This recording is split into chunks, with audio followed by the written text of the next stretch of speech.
आपस के रिश्ते में मधुरता कैसे आए।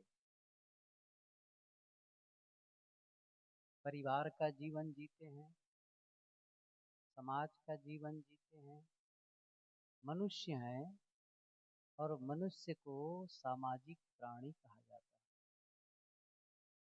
अकेले रह करके जीवन व्यतीत नहीं हो सकता।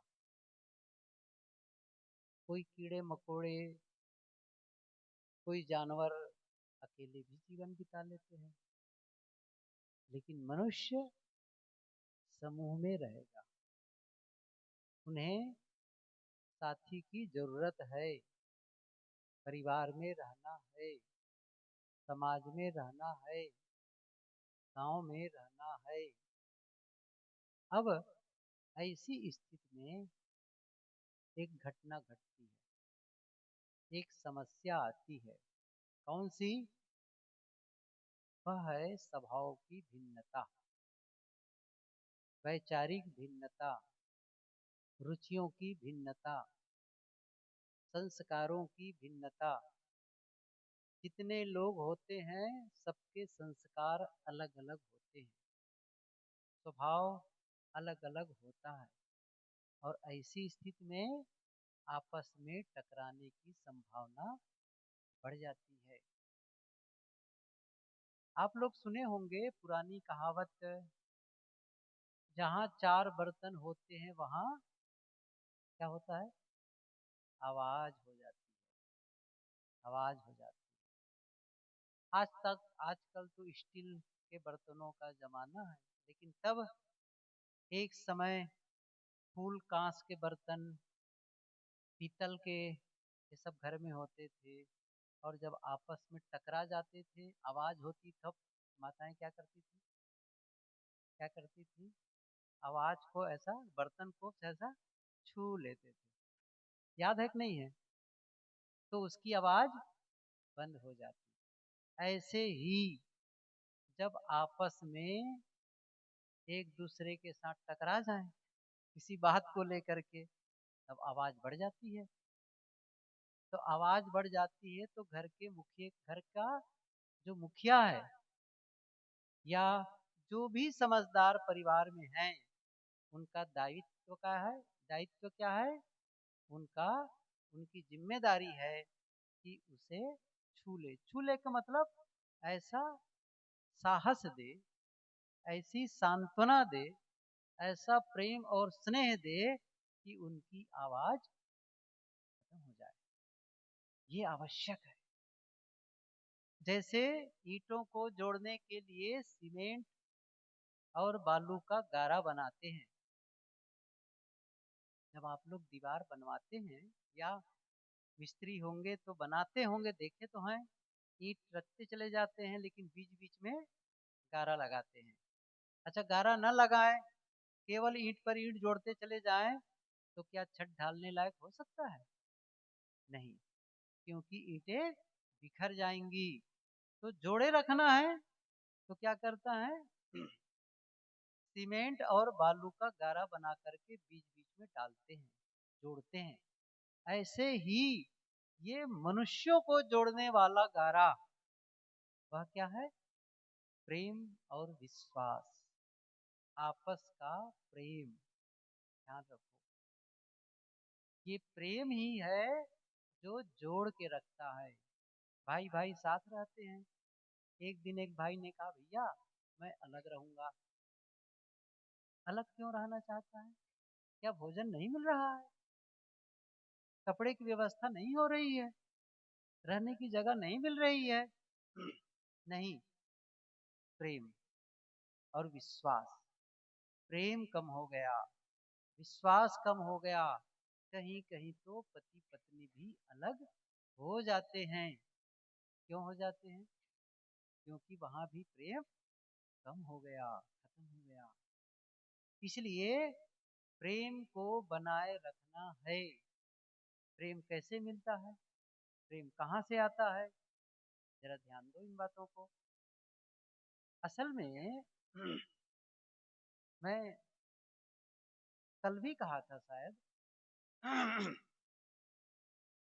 कि जीवन के संबंध में पढ़ाई नहीं होती।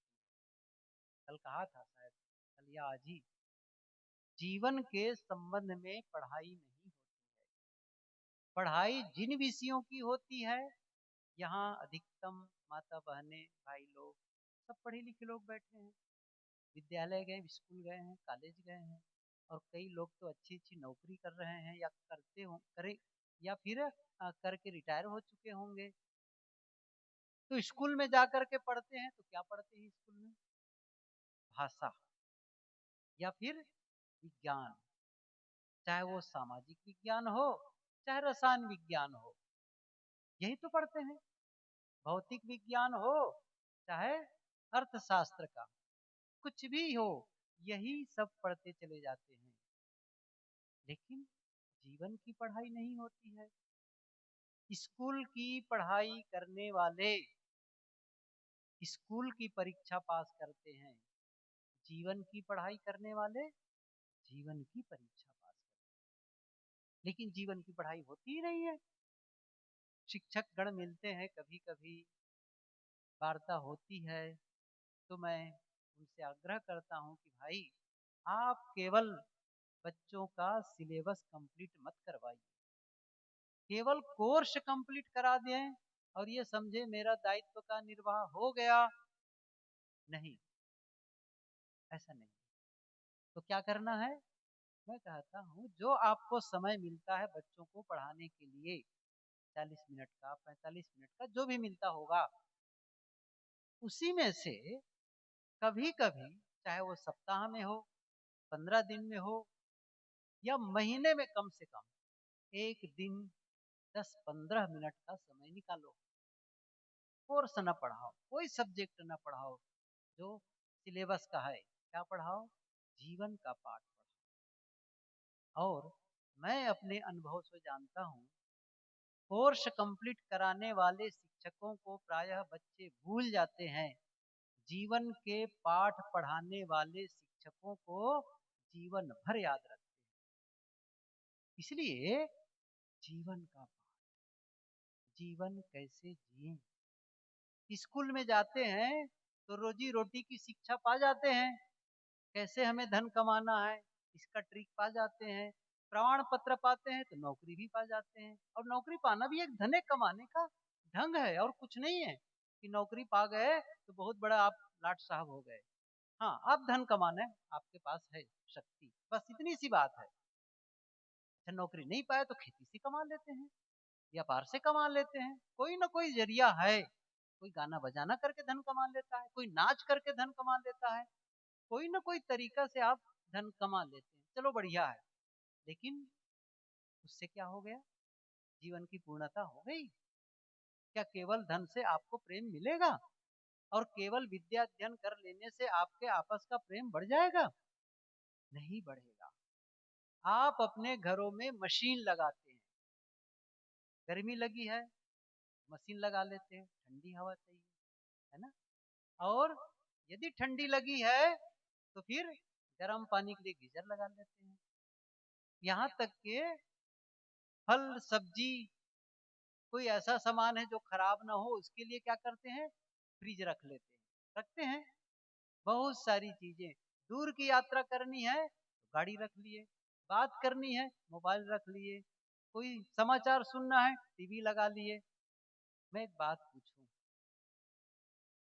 आपस में जब लड़ाई होती है पति पत्नी में या परिवार में, उसको दूर करने के लिए कौन सी मशीन लगाती हो? बताओ, कौन सी दवाई खाती हो? कोई है दवाई? कोई है इंजेक्शन? बुखार है डॉक्टर साहब, तो बुखार के लिए दवाई दे दिए, इंजेक्शन लगा दिए, और ये कहो मुझे बहुत क्रोध आ रहा है। अच्छा, कौन सी दवाई देंगे वो? बताओ, मुझे अमुक आदमी को मारने का मन कर रहा है। अच्छा, कौन सी दवाई देंगे? समझ रहे हैं मेरी बात? बात जीवन की पढ़ाई, वो वो तो करते ही नहीं है। मैं कह रहा था आपस के प्रेम के बारे में, विश्वास के बारे में। ये आपस का प्रेम और विश्वास कहाँ से लाएंगे? और ये बात तो हम लोग सुनते हैं, हम जो देते हैं वह हमें मिलता है। सुने कि नहीं सुने? हमें क्या मिलता है? जो हम देते हैं वो हमें वापस लौटता है। कर भला तो हो भला, पहले भला करना होता है। यदि आप और हमको प्रेम चाहिए तो क्या करना होगा? प्रेम देना होगा। सम्मान चाहिए तो क्या करना होगा? सम्मान देना होगा। सहयोग चाहिए तो सहयोग देना होगा। देते नहीं है, कहां से पाएंगे प्रेम? प्रेम आपके पास, क्या प्रेम कहीं अलग है जिसको लाना है आपको? क्षमा कहीं अलग रखी है जिसको लाना है आपको? मैं बताऊं, ये सारे गुणों के साथ हम पैदा होते हैं। हमारे भीतर ये सारी क्वालिटी है। अद्भुत है हमारा जीवन मनुष्य का। हमारे भीतर में हम क्वालिटी लेकर के आए, बहुत बड़ी क्वालिटी है, लेकिन उस क्वालिटी का उपयोग ही नहीं करते हैं। किस रूप में क्वालिटी लेकर आए? अच्छा, एक कहानी सुनाओ तो बात समझ में आए। एक आदमी था, वो बड़े शहर में गया, जैसे महानगर, दिल्ली है, मुंबई है, कोलकाता है, मद्रास है, भारत के 4 महानगर हैं। कोई एक महानगर में चला गया। अब पहली बार इतना बड़ा शहर में गया था, इतने बड़े शहर में। अब वो जब फुटपाथ पर चल रहा था तो स्वाभाविक रूप से दुकानों के जो बोर्ड लगे थे उसको पढ़ता था, ये कौन सी दुकान है, ये कौन सी दुकान है। तो वो बोर्ड पढ़ रहा था। एक जगह उसमें बोर्ड में क्या लिखा था? भगवान की दुकान। भगवान दास की दुकान नहीं, भगवान की दुकान। कहा अभी तक तो बर्तन की दुकान देखे थे, कपड़े की दुकान देखे थे, जूते चप्पल की दुकान देखे थे, दवाई की दुकान देखे थे, भगवान की दुकान। तो फिर थोड़ी सी खिड़की दिखी तो उसको झांक के देखा तो पता ही नहीं चला उसको। अंत में दरवाजे के पास गया और धक्का लगा के अंदर चला गया। जैसे ही अंदर गया, आश्चर्य, बड़े बड़े स्तंभ, बहुत ऊंची छत, बहुत बड़ा हॉल, और वहां जो चीजें रखी थी ना, इतनी सुंदर सुंदर चीजें जीवन में कभी उसने देखा ही। कहा भाई, बाहर से तो पता ही नहीं चल रहा था, अंदर तो कमाल का दृश्य है, और इतनी सुंदर चीजें जीवन में कभी नहीं देखे। इतने में एक आदमी अंदर से आ गया। उन्होंने कहा वेलकम, स्वागत है आपका भगवान की दुकान में। तब उसने कहा भैया, क्या सचमुच भगवान की दुकान है? हाँ बेशक, ये भगवान की दुकान है। यार इतना सुंदर सुंदर सामान, इतनी सुंदर सुंदर चीजें तो हमने कभी देखी ही नहीं है, गजब हो गया ये तो। उसने कहा हाँ सर, भगवान की दुकान है ना, चीजें सुंदर होगी ही।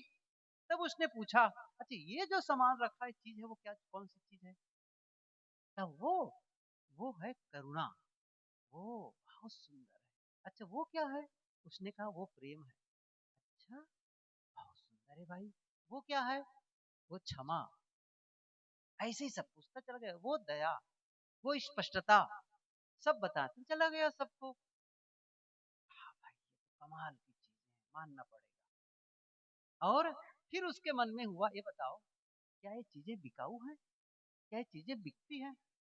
तब उसने क्या कहा, अरे केवल बिकती ही नहीं है, ये फ्री में मिलती है। अच्छा, तब उसके मन में थोड़ा सा और कुछ मांग हुई। क्या कहा, अच्छा एक से ज्यादा भी मिलती है? एक से ज्यादा भी मिलती? हाँ हाँ, एक से ज्यादा भी मिलती है। वाह। तब वो काउंटिंग करना शुरू किया। अब यहाँ से जाऊंगा तो गिफ्ट दे दूंगा लोगों को, तो अपने परिवार में कौन कौन है जिनको देना चाहिए, रिश्ते में कौन, मित्र कौन है जिनको गिफ्ट देना चाहिए, भी स्पेशल चीज जो कोई देखा ही नहीं है इतनी सुंदर चीजों को। तब उसने काउंट किया। तब ऐसा कहा उनसे, एक काम करिए, आप ये जितनी सुंदर चीजें दिख रही है ना, सबको 16-16 पैक कर दीजिए मेरे लिए। हाँ ठीक है, बैठिए, थोड़ी देर में अभी पैकिंग करके लाता हूँ।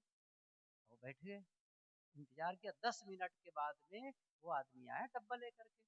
कहा सर दीजिए साहब, आपके तैयार है सामान, ऑर्डर। तो कहे ऑर्डर कहाँ है, इतनी बड़ी बड़ी चीजें और इतनी सुंदर चीजें, वो भी 16-16, और इतनी चीजें दिख रही है, वो एक डिब्बा में कैसे आ गया? तब जो बातें कही है ना, ये सुनने जैसी।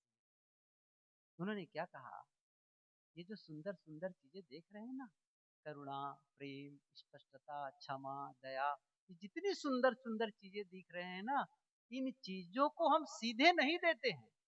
क्या देते हैं? इसके बीज देते हैं, बीज। अब इस बीज को ले जाओ और इसे पैदा करो, बढ़ाओ। सीधे नहीं देते हैं। आप लोग भगवान के घर से आए हो ना, उसी बीज को लेकर के आए हो। अब यूं ही नहीं वो काम में आने वाला है। मैं कह रहा हूं सबके भीतर वो है, वो प्रेम है, वो करुणा है, वो क्षमा है, वो सम्मान है, लेकिन उसका उपयोग नहीं हो रहा है। कैसे होगा? एक सूत्र याद रखो, कैसे वो विकसित होता है। दूसरों के, अब उसको बोना है, बोएंगे कैसे उस चीज को? जब बोओगे तब तो बढ़ेगा ना। आखिर में एक बात बताऊं, मैं यहाँ बहुत सारे किसान भाई लोग बैठे हैं, आपको अपने खेत में से जो फसल चाहिए, आपको धान चाहिए, गेहूं चाहिए, मक्का चाहिए, चाहे आपको चना चाहिए, मटर चाहिए, सब्जी कुछ भी चाहिए, तो क्या करते हैं? उसके पहले क्या करते हैं? बोते हैं। सही है कि नहीं है? बोते हैं। जिसकी बीज बोते हैं उसी की फसल पाते हैं। उसके अंदर मतलब, इसका मतलब जमीन में क्या है? क्षमता है आपको देने की। लेकिन पहला काम क्या करना? बोना पड़ेगा। ऐसे ही आपको प्रेम चाहिए ना ज्यादा, तो प्रेम का बीज बो दो, क्षमा का बीज बो दो। जो भी बोझ बो दोगे ना, वो आपको मिलेगा। कबीर साहब की पंक्ति याद करो। मैं कह रहा हूं अलग, कबीर साहब क्या कह रहे हैं? प्रेम न बाड़ी, प्रेम न हाट बिकाए, राजा प्रजा जही रुचे, शीश दिए ले जाए। साहब क्या कहते हैं? प्रेम बाड़ी में पैदा नहीं होता है, और मैं कह रहा हूं प्रेम का बीज बो दो। सच कहते हैं साहब। यह ऐसा बीज है जो खेतों में नहीं बोया जाता है। कौन सा बीज है? जीवन का। कहाँ बोया जाएगा? जीवन में। तब वही सूत्र काम आता है। दूसरों के जीवन में जो हम बोते हैं, उसे हम अपने जीवन में काटते हैं। फिर से सुन लो, मैं एक बात फिर से दोहरा रहा हूं इसको। दूसरों के जीवन में जो आप बोते हैं, उसे आप अपने जीवन में काटते हैं। अब जरा देख लो, क्या बो रहे हो? यदि क्रोध का बीज दूसरे के जीवन में बो रहे हो, तो अपने जीवन में कौन सी फसल काटोगे? क्रोध की। नफरत बो रहे हो, तो नफरत की फसल काटोगे। घृणा बो रहे हो, तो घृणा की फसल काटोगे। लेकिन प्रेम बो रहे हो तब प्रेम की फसल। सम्मान बो रहे हो तब सम्मान बोना सीखो। इसका मतलब है, दूसरों के जीवन का क्या मतलब है? दूसरों का जीवन का मतलब है आप और उसके बाद वाले लोग, आपके बाद, अर्थात चाहे वो परिवार के हों, रिश्ते के हों, बाहर के हों, चाहे वो पत्नी के रूप में हो, पति के रूप में हो, भाई के रूप में हो, सास के रूप में हो, बहू के रूप में हो, ननद भावच, कोई भी दूसरा। क्या बोल रहे हो? क्या बोल रहे हो? पड़ोसी हो, गांव, कोई भी, एनीबॉडी, कोई भी, क्या बोल रहे हो? रोज थोड़ा से झांक लो। प्रेम बोल रहे हो तो वो आएगा। क्योंकि हम लोगों ने पंक्ति सुन ली है, बोया पेड़ बबूल का, आम का। सुने कि नहीं सुने? हाँ, उसको तो लिख लो, दिमाग में फिट कर लो। और जानते हो कांटा कौन कौन सा है? क्रोध कांटा है, द्वेष कांटा है, नफरत कांटा है, कटु बोलना कांटा है। क्योंकि हम पसंद नहीं करते हैं, इसलिए वह बोना बंद। आपस के रिश्तों में को मधुर बनाना है, तो आपस में प्रेम। प्रेम है क्या चीज? किसे कहते हैं प्रेम? क्या इतना ही कि मैं तुमसे प्रेम करता हूं, ऐसे बोलने से हो जाता है क्या प्रेम? इतने से नहीं होता है। प्रेम का मतलब है दूसरे के हित की चिंता।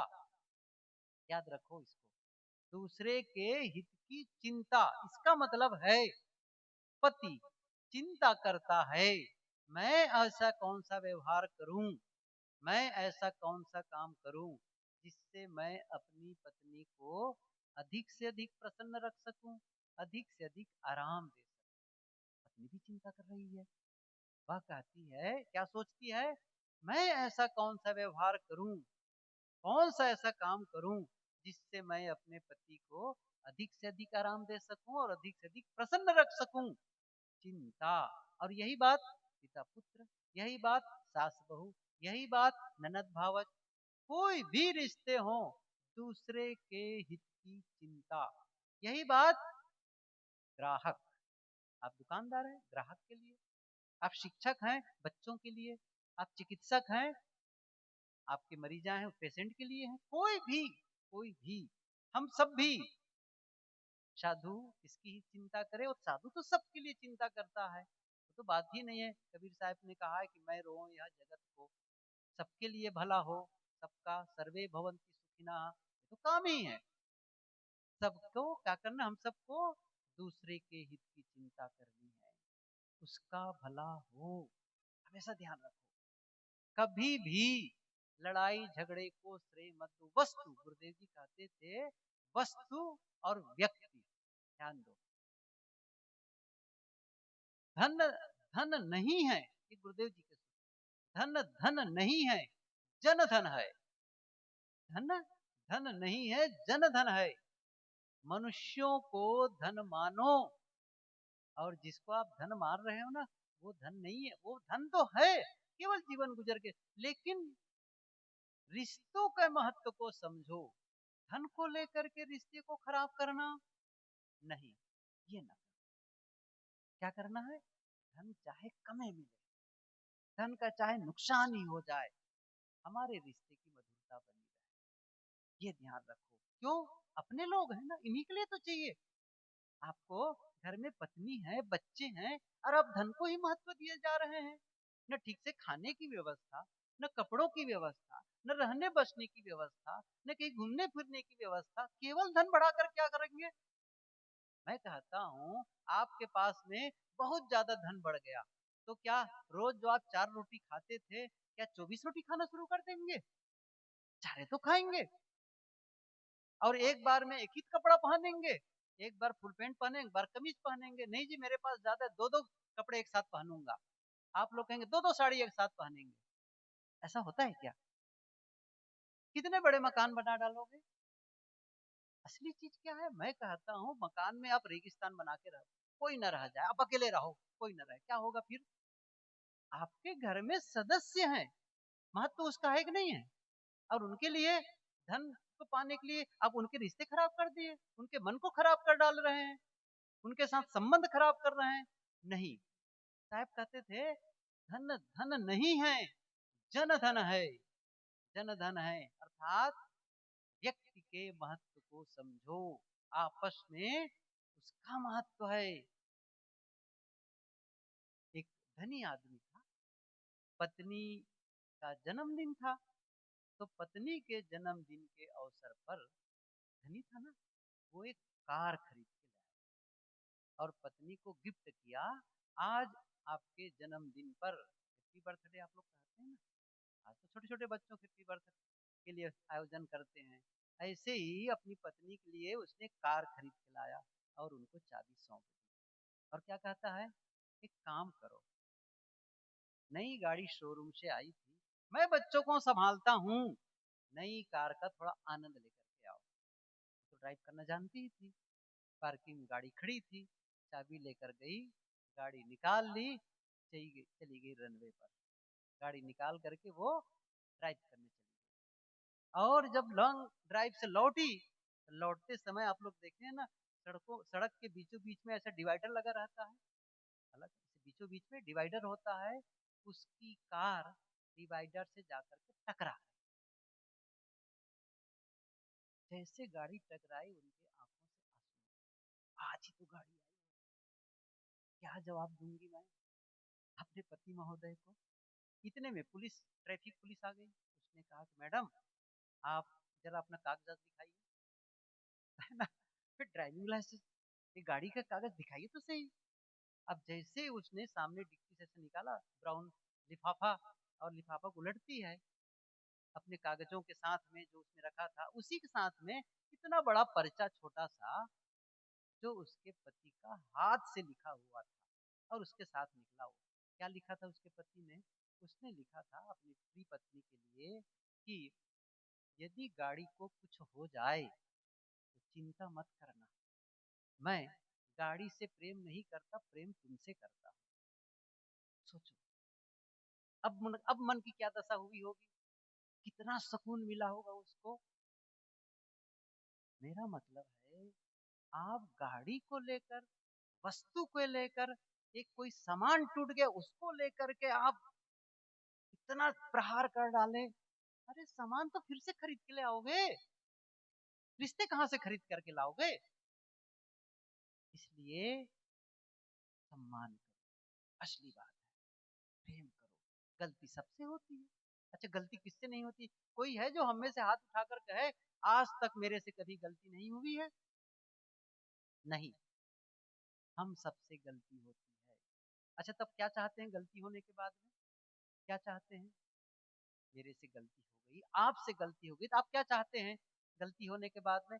हम सब एक ही चीज चाहते हैं, मेरी गलती को लोग क्षमा कर दें, किसी दूसरे को मेरी बातें ना बता, यही तो चाहते हैं ना।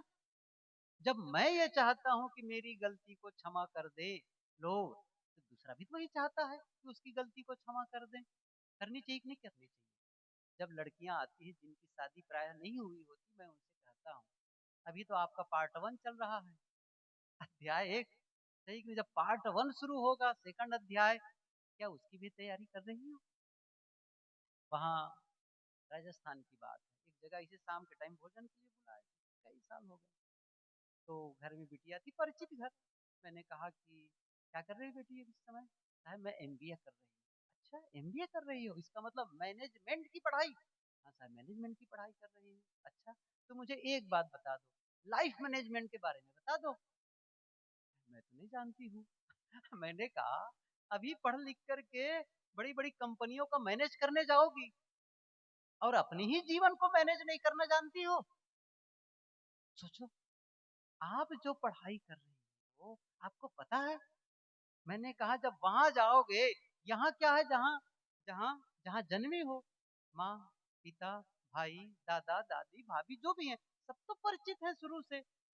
और गलती मान लो हो गई, तो गलती होने पर घर वाले क्या, अरे छोड़ो ना बेटी है, हो गई गलती, छोड़ो, काहे कर, अभी 4 दिन में दूसरे घर चली जाएगी, काहे को उनको डांटते, चुप रहो, ऐसा कह के समाधान कर लेते। लेकिन जब वहां जाओगी तब कोई क्षमा करने वाले नहीं मिलने वाले हैं। समझ रहे हैं ना? क्यों? वहां के लोग बड़ी अपेक्षा करके बैठे हैं, पढ़ी लिखी बहू आ रही है, ऐसा है वैसा है, उनकी अपेक्षाओं पर खरा उतरना है। और मैं कहा एक सावधानी और बता देता हूं अभी से, गलती होने पर डांट मिल जाती है, और कभी कभी, थोड़ा कान खोल के सुन लो, बता देना अपनी बेटियों को, कभी कभी बिना गलती पर भी डांट होती है। याद है ना, अनुभव होगा सबको। क्या कहेंगे, मेरी कोई गलती नहीं फिर भी डांटे चले जा रहे हैं, होता है कि नहीं होता है? गलती नहीं होने पर भी डांट मिलती है। और तब एक सूत्र याद रखना, कौन सी? बड़ों की डांट को सह लेना और छोटों की गलती को क्षमा कर देना। ये ध्यान, बड़ों की डांट को सह लेना, बड़े हैं डांट सकते हैं, उनका अधिकार बनता है डांट। जब वही नहीं डांटेंगे तो हमको सही दिशा कौन दिखाएगा, कौन हम पर नियंत्रण कर, इसलिए उनकी डांट की कोई बात नहीं, ठीक है भाई उनकी बात है। लेकिन छोटे हैं, गलती कर दी है, कोई बात नहीं, गलती छोटे ही तो कर सकते हैं गलती, कोई बात नहीं, क्षमा कर दो। क्षमा करके देखो हमें क्षमा कब मिलेगी? एक बात को मैंने अभी कहा था ना, जब हमसे गलती होती थी हम क्या चाहते हैं, क्षमा कर दें, यही तो कामना करते हैं। लेकिन हमें क्षमा कब मिलेगी? हमें क्षमा तब मिलेगी जब हम किसी को क्षमा किए रहेंगे। यही बीज बोना है, यही बीज बोना है। कौन, क्या बीज बोना है? दूसरों की गलतियों की जब क्षमा कर दिए हैं, इसका मतलब आपने क्षमा पाने के लिए बीज बो दिया है, ये आप ध्यान रखो, क्षमा पाने के लिए। और मैंने एक सूत्र आगे जब बढ़ करके जो कहा था, वो कौन सा क्या कहा था, कभी कभी गलती नहीं होने पर भी क्षमा मांग लो। और इससे क्या होगा, आप क्यों गलती का विश्लेषण करते करते चले जा रहे हैं कि क्यों गलती हुई, ये हुई वो हुई, मत करो बातें उसके बारे में। क्या कह दो, मेरे से गलती हो गई, क्षमा कर दो। क्यों, रिश्तों को आपको वापस लाना है, उसको वापस लाना है, उसके रिश्तों को बचाना महत्वपूर्ण है, न कि अपनी गलती का विश्लेषण करना, दूसरे की गलती का विश्लेषण करना। अपने को सत्य सिद्ध करने के चक्कर में मत रहो। क्या करना है, नहीं, बस साथ रहना है हमको आपके साथ में। इसलिए छोड़ो, हमसे ही गलती हो गई, ऐसा कह करके क्षमा मांग लो।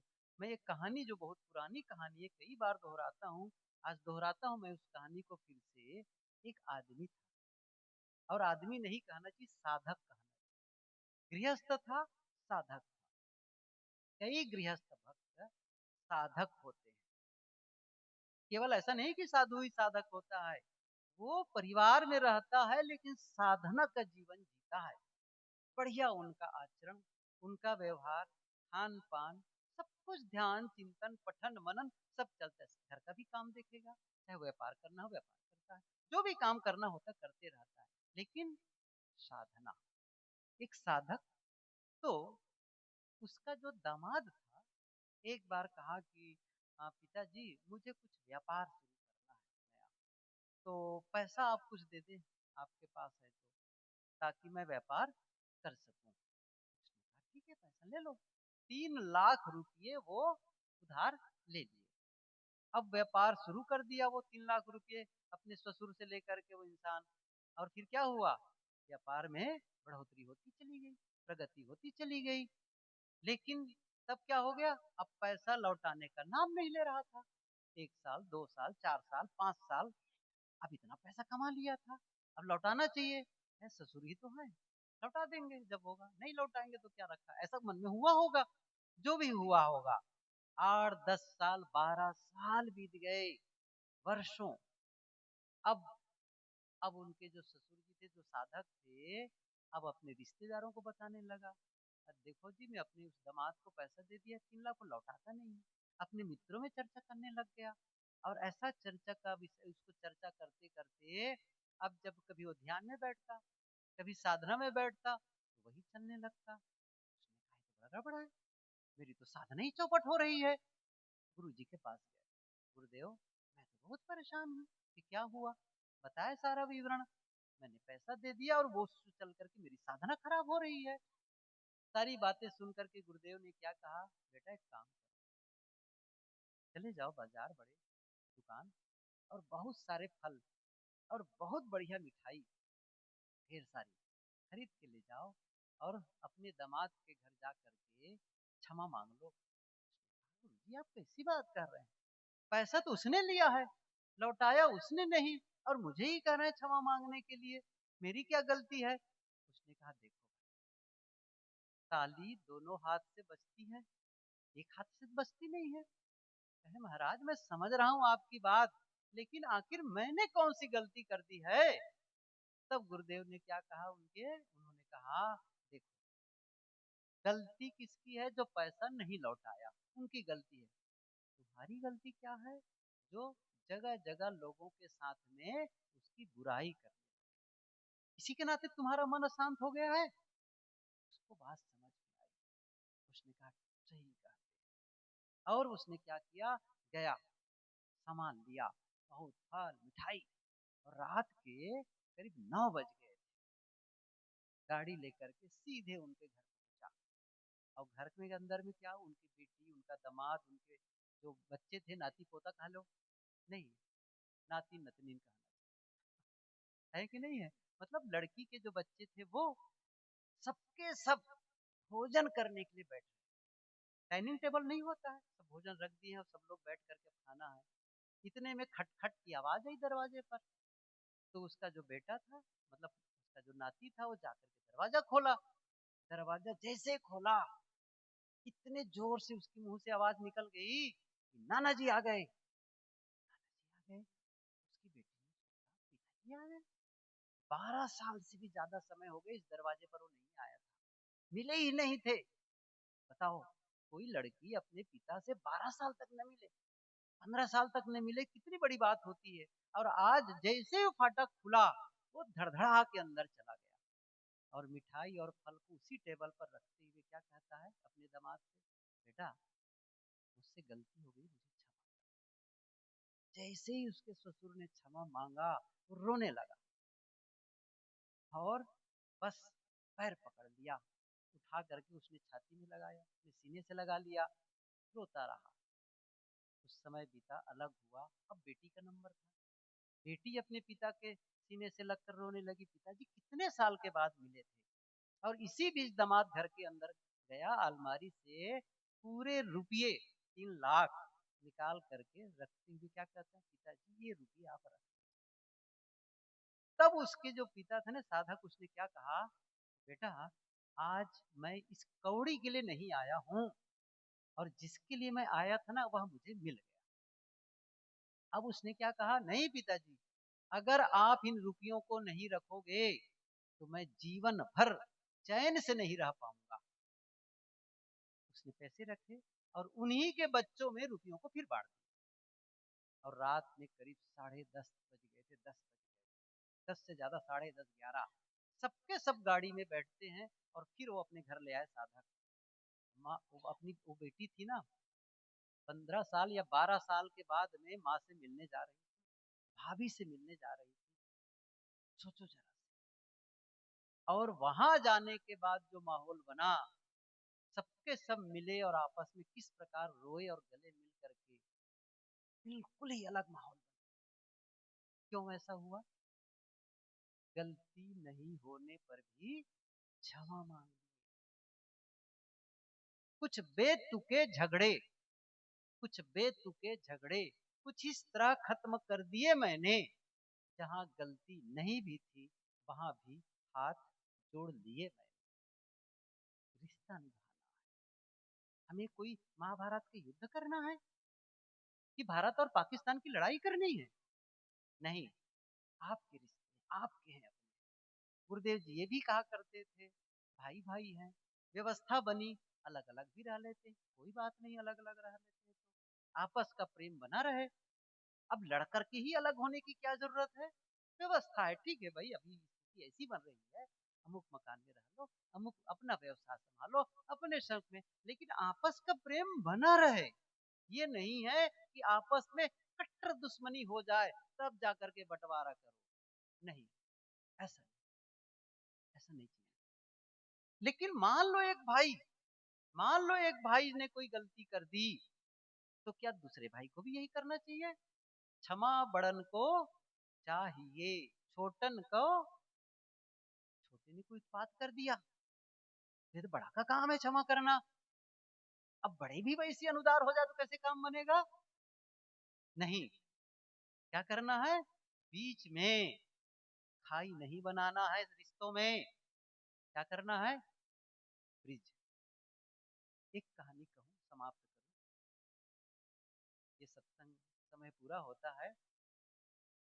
दो भाई थे और दोनों भाई बहुत प्रेम से, अलग अलग, एक जैसे खेतों में बना लेते नहीं अपना मकान, फार्म हाउस बड़ा रहने के लिए, कोई कोई खेत बहुत बड़ी प्लाट है, जमीन है उसकी, तो दोनों भाई बना करके अपना मकान रहते थे। और दोनों का बड़ा आपस में तालमेल भी था। मजदूर आता था तो यहाँ काम होता तो यहाँ कर लेता, यहाँ काम खत्म वहां जाता, इसके बढ़ जाता वहां चला जाता, इसके जो ट्रैक्टर है, जो भी मशीन की जरूरत पड़ती थी उनके यहाँ इनके आदान प्रदान चला करता था। बिल्कुल बढ़िया सा, लंबे समय तक दोनों के रिश्ते बड़े मधुर। किसी बात को लेकर के दोनों टकरा गए। मैंने कहा था ना, चार बर्तन जहाँ होते हैं आवाज हो जाती है, तो आपस में टकरा गए। और जब टकरा गए तब क्या हुआ, और एक दूसरे से बातचीत बंद, बहुत बड़ी बात हो गई। वो बातें करते करते थोड़ा ज्यादा बढ़ गया। एक दिन एक भाई ने, छोटे भाई ने क्या किया, जो जेसीबी होते हैं ना, उनके घर भी रही, या ट्रैक्टर के बड़ा वाला जो जिसमें वो मट्टी खींची जाती है खोद करके, उसने क्या किया, वो दोनों के बीच में जो ऐसा रास्ता था, उसको उसने खाई बना दी, मतलब नाला बना दिया एक प्रकार से, खोद करके, जेसीबी खोद खोद करके पूरा। और क्यों बना दिया, अब न वो मेरी ओर आए ना मैं उनके ओर जाऊं। अब बड़े भाई ने देखा, देखो इनको अभी तक तो आना जाना, और बीच में इसने पूरी तरह से नाला बना दिया है, तो यहाँ से वहां तक खोद करके खाई कर दिया है। दूसरे दिन सुबह बड़े भाई के दरवाजे पर ऐसी दस्तक हुई, सुबह सुबह खोला दरवाजा तो देखा एक बढ़ई अपने पीठ पर सामान लाकर कंधे पर, जिसमें उसका औजार होता है ना, बसला, आरी और क्या बहुत सारे जो बढ़ई का औजार होते हैं वो सब ले करके खड़ा हुआ था। और क्या कहा, मैं काम ढूंढने आया हूँ और कोई काम हो तो बताएं, मैं काम करूंगा। सोचा थोड़ा सा, कहा हाँ है, या काम, आ जाओ अंदर। और क्या कहा, ये जो देख रहे हो ना सामने मकान, वो भाई का है, दुश्मन है, अब क्या बताऊं ऐसे कहे। क्या कहा कि भाई इसने गलत किया है कि रास्ते में पूरा से खाई बना दिया है, आने जाना बंद कर। एक काम करना, उसने रास्ता बंद किया है, खाई बना करके, गड्ढे बना करके। एक काम करना, मेरे पास लकड़ियां बहुत है और सब फड़ी हुई बड़ी लकड़ी बनी हुई है, इस लकड़ी से आप फेंसिंग बना दो, दीवार बना दो यहाँ से वहां तक के, अब देखना भी बंद। लकड़ी है तो उसने कहा कि एक काम करो, फिर सामान मांगा, अमुक अमुक लकड़ी चाहिए, वो कील चाहिए, वो चाहिए, कहा करके। और कहा मुझे बाहर भी जाना है शहर। उसने कहा काम बता दीजिए, कहाँ से कहाँ करना है, लकड़ी सामान बता दीजिए, मैं वो कर दूंगा। वो चला गया, सारा सामान उपलब्ध करा करके वो आदमी, बड़ा भाई था, वो शहर चला गया।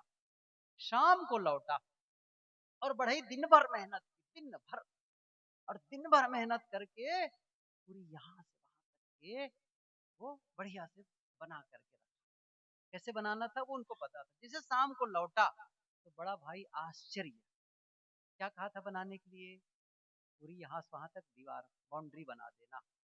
और क्या देखा वहां पर, वो जो नाला बना था ना, उसको उसने पुल बना दिया है। क्या बना दिया था उस लकड़ी से, पुल। और पुल बड़ा बढ़िया बनाया था, मतलब जाने के लिए इतना बढ़िया पुल बना दिया था लकड़ी का। और इतना ही नहीं है, जो साइड में रेलिंग नहीं होता है, वो रेलिंग भी बनाया हुआ था दोनों तरफ, मस्त आने जाने के लिए। छोटे भाई ने देखा, मैंने रास्ते में गड्ढा खोद दिया था, खाई बना दिया था, और बड़े भाई ने इतना मेरे ऊपर करुणा करके, उनके क्षमा करके उसने पुल बनवा दिया। नहीं, ये मेरी बहुत बड़ी गलती। अब बड़े भाई से क्षमा मांगने के लिए वो पुल पर से आने लगा। अब जब उसने देखा छोटे भाई आ रहा है, तो बड़े भाई ने भी चलना शुरू किया। तो मतलब इनकी कामों की प्रशंसा, कहाँ मैंने दीवार के लिए बातें की थी, कहाँ पुल। उससे भी अपने गलती का एहसास हुआ और वो भी आगे बढ़ा। और दोनों भाई जब पुल के बीचों बीच मिले तो एक दूसरे को गले मिल करके रोने लगे और कहा कि भैया अब ऐसी गलती कभी नहीं। और तब वो बड़े भाई आया बढ़ई के पास, तो बढ़ई अपना सारा सामान बांध करके चलने के लिए निकल रहा था। उसने कहा रुको रुको, अभी और आपके लिए मेरे पास बहुत काम है, थोड़ा रुक जाओ। उसने कहा मैं रुक जाता, बढ़ई की बात सुनिए, बहुत अच्छी बात है, मैं रुक जाता, लेकिन जैसे आपके लिए पुल बनाया ना, ऐसे ही मुझे कई जगह जाकर के पुल बनाना। बंधुओं, खाई मत बनाओ, दीवार मत बनाओ, पुल बनाना सीखे। रिश्ते ऐसे निभाए जाते हैं।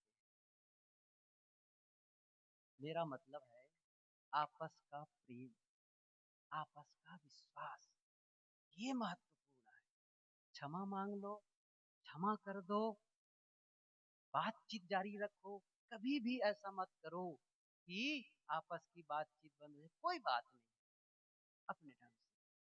कभी भी नफरत और घृणा की बात नहीं, प्रेम की बातें करो। मैंने कहा वस्तु का महत्व नहीं है, व्यक्ति का महत्व है। जब इस प्रकार हम व्यक्ति के को सम्मान के भाव से देखते हैं, आदर भाव देखते हैं, उनके प्रति अच्छा विचार रखते हैं, तब रिश्तों में मधुरता आ जाती है। ये कुछ बातें थी, ये विस्तार है बहुत, आपस के रिश्तों को बनाने के लिए बहुत जरूरी है। और ये बच्चों में भी संस्कार डालो इस चीज का, उनको विनम्रता का पाठ पढ़ाओ, क्षमा मांगने की कला सिखाओ, कुछ देने की। मैं कहा ना बर्थडे के दिन में उसको लेना सिखाया जाता है, वो ला रहे हैं, गिफ्ट दे रहे हैं, वो दे रहे हैं, दे रहे हैं, सब वो बटोरते चला जाता है, छोटा बच्चा भी।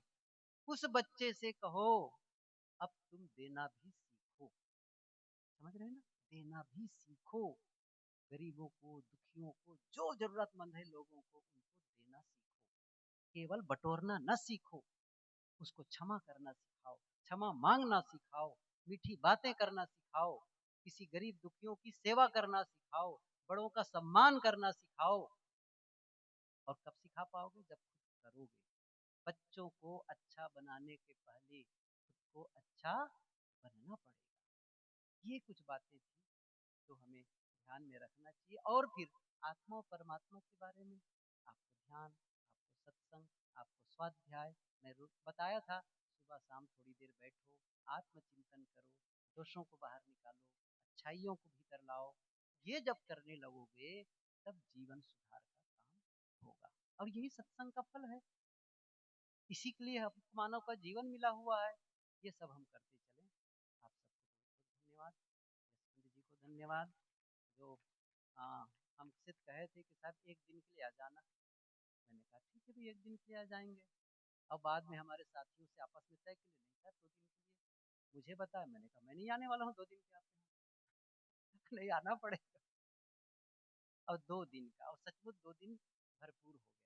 साथियों ने कहा होगा, आसपास उनके मित्रगण कहे होंगे, हमारे साधु लोग कहे होंगे, ये एक दिन में कहा है, उतने ही खर्च कर रहे हो, 2 खर्चा तो हो ही जाएगा सारे दिन और सही।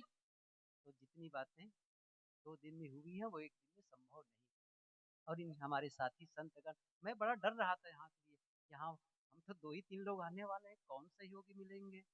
लेकिन धन्यवाद हमारे साथी संतों को, साध्वियों को, और इतनी उपस्थिति देख करके मन आह्लादित हुआ और सभी का सहयोग मिला समवेत रूप से।